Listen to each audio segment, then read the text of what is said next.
Ever get that feeling, when you're walking across a bridge and you just have to stop for a second, look around, take it all in, the way it just cuts across the landscape, connects two sides. I know exactly what you mean. Well, get ready, because today we are diving deep into bridges. Bridges. But not just the ones made of steel and concrete, though we'll touch on those too. No, we're going way deeper this time.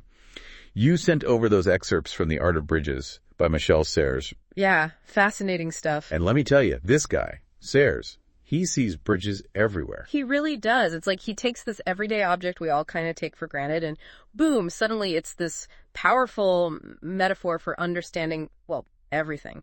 Relationships, art, even the entire universe. Exactly. So no blueprints or weight limits for us today. We were talking bridges as metaphors. What was it for you that really jumped out about how Serres uses this idea? Honestly, the sheer range of ideas he manages to tie back to bridges, it's mind-blowing. Like, he talks about the bridge of fidelity, for example. Oh, right. And not just in the romantic sense, but any kind of commitment, any promise we make. He says there are two types, right?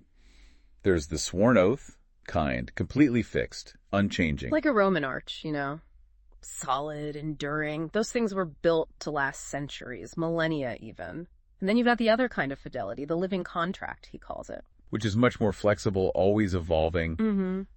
Makes you think about how different cultures view agreements and stuff. How so? Well, you've got some societies, right, where tradition is everything. That unwavering loyalty, the sworn oath kind of bond, that's what they value above all else. But then you've got other cultures where change is seen as inevitable, so their agreements, they're more fluid, always adapting. Is Serres saying one is better than the other? That's the thing, and it's what makes his thinking so interesting. He just lays out both types of bridges without judgment, just highlights the strengths and weaknesses of each. So with the sworn oath, you've got that stability, that feeling of security. Right. While the living contract allows for growth, for adaptation when things get rough, I think Sarah wants us to figure out which bridge is stronger, not in some absolute sense, but in our own lives, you know? Yeah. What are we actually trying to build here? What kind of foundation do we need? He almost makes you want to go back and reevaluate every promise you've ever made. Right. Okay, but it's not all about us. Right. Our human relationships and whatnot. Serres also talks about bridges connecting us to, well, the world around us. Absolutely. One example that comes to mind is when he describes the Pont de Normandie in France. You know that bridge? Can't say I do. It's incredible, this very modern bridge. And Serres, he says it's like an instrument, taking chaos and transforming it into harmony.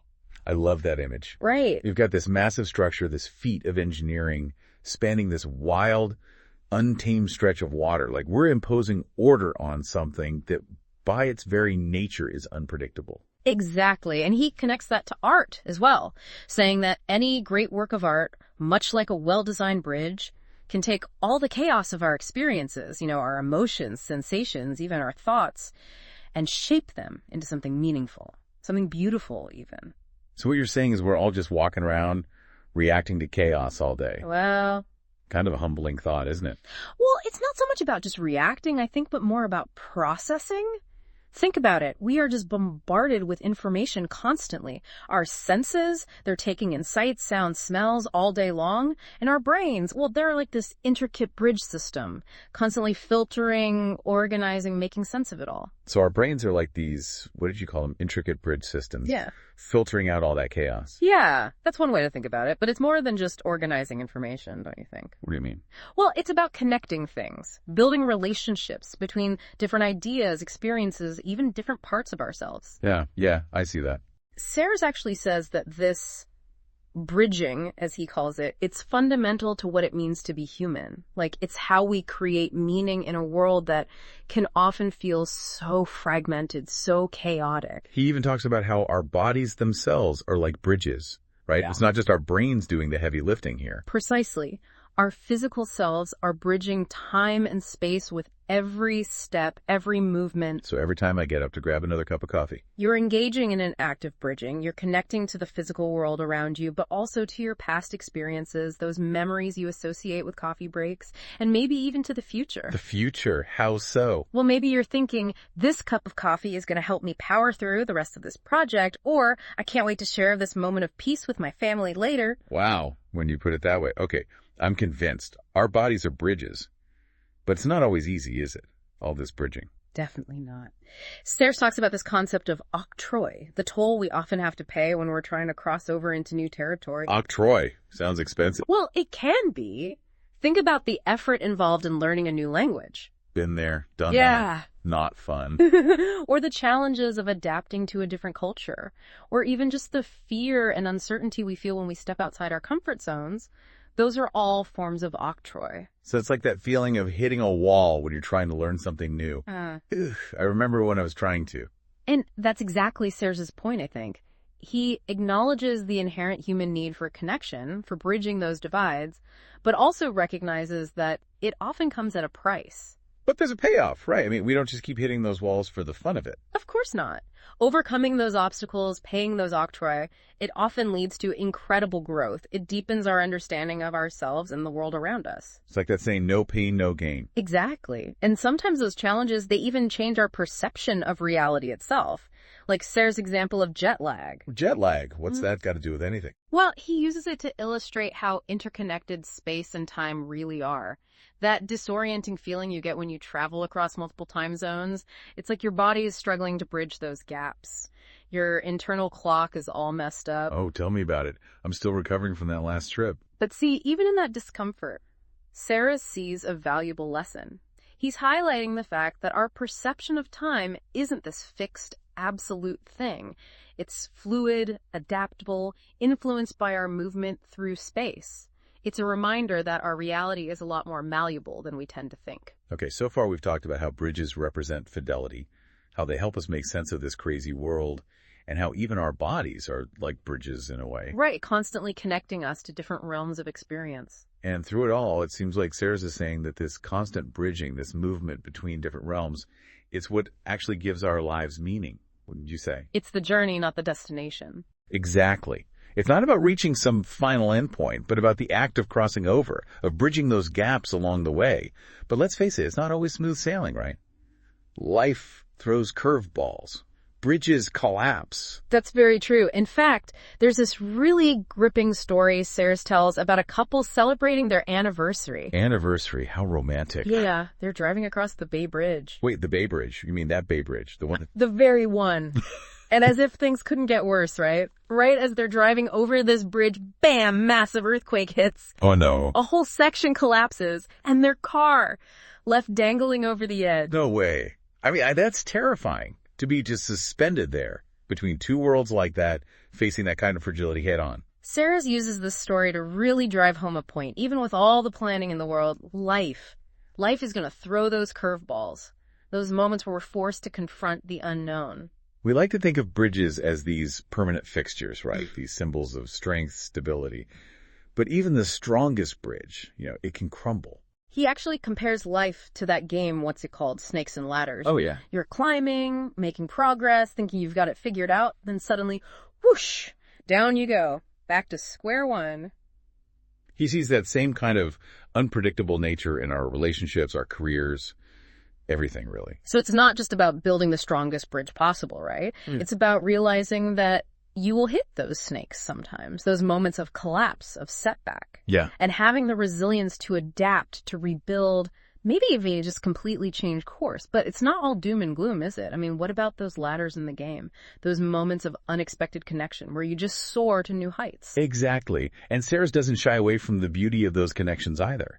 He talks about how bridges, they can also represent those leaps of faith we take, Yeah. Those moments when we choose to connect with someone or something, even though we know there's a risk involved. And sometimes those risks, they lead to places we never could have imagined. Speaking of unexpected connections, there's that whole part where Serres dives into mythology. The Zodiac Bridge. All those mythical creatures, the sphinxes and centaurs, mermaids. He wasn't just messing with us, was he? What was that all about? Not at all. It's fascinating, actually. See, he calls it the Zodiac Bridge of Harmonization. Basically, this idea that these hybrid creatures, they weren't just creative inventions, but representations of how our ancestors understood that transition from the animal world to the human world. So like bridges between different states of being. Exactly. Those ancient cultures, they recognized that we didn't just magically appear as humans fully formed. There was this whole evolutionary process, this bridging of different forms. And you know what? What's that?